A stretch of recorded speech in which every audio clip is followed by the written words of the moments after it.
Hello everyone, my name is Lubabalo Sani, but everyone knows me as Lubs.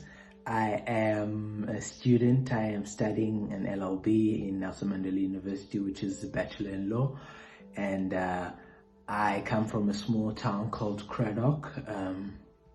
I was born and raised in a single parent household. I was raised by my mom and didn't have much of a relationship with my dad up until recently. And I realized that that has been such a huge impact in my identity and trying to be an adult growing up. We went to church, but our family was half Christian, half traditionalist. So my gran was a traditional healer and went to church at the same time. So that was a bit confusing for me. But yeah, that's how I grew up, and never actually chose a side between Christianity and that. But when I was in high school, a teacher of mine had invited me to some group. It was a Christian group called One Way, and I went to go join the people there, and that's when I dedicated my life to the Lord for the first time. And it went pretty well for that up until matric. Then my life just caught up with me. I'm a late bloomer, so I started doing things when I went to varsity. I started drinking, I started smoking, became addicted to pornography, and that had played a huge role in me not knowing who I was and my identity. I tried to find it in the world and different people because I was kind of a good boy, a mama's boy, as you can say.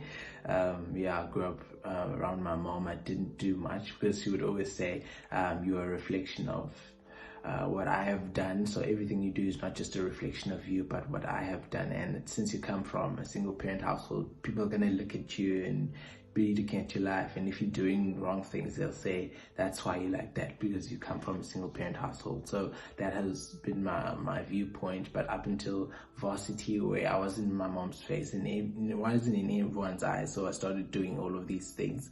I didn't want to be a good boy, I didn't want to be a bad boy, so I came to drink. So I went to Spar to go. I was going to Spar to go buy some alcohol when I had met these group of people who invited me. They were having a pancake day. They were giving away freaking pancakes, so they invited me to come have one.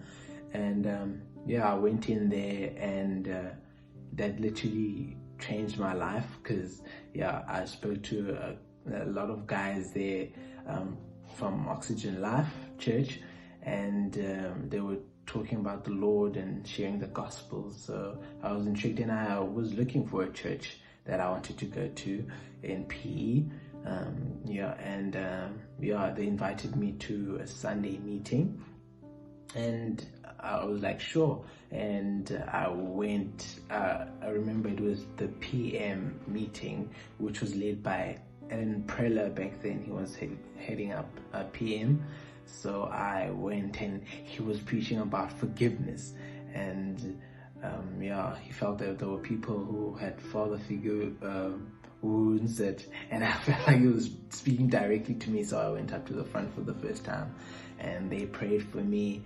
After that, I got a call again from Ellen, and they said they liked having us, so like having me. So they wanted me to come back. So I came back and joined a community group which was led by Lesedi, and I remember sharing so much that day. That was all I remember.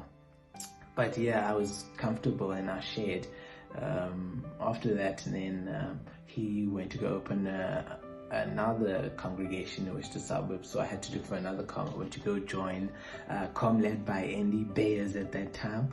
Now that was just the foundation of my life, my walk with the Lord. Those guys just taught me a lot about love in the Lord and serving.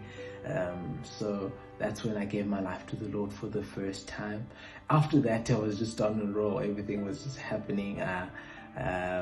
I got baptized, and yeah, God became part of the church, and my life has never been the same ever since. So I've been walking with the Lord for 3.5 years now. I joined in 2016. He has loved me so much. He's showed me that my identity is in Him and not in anyone else.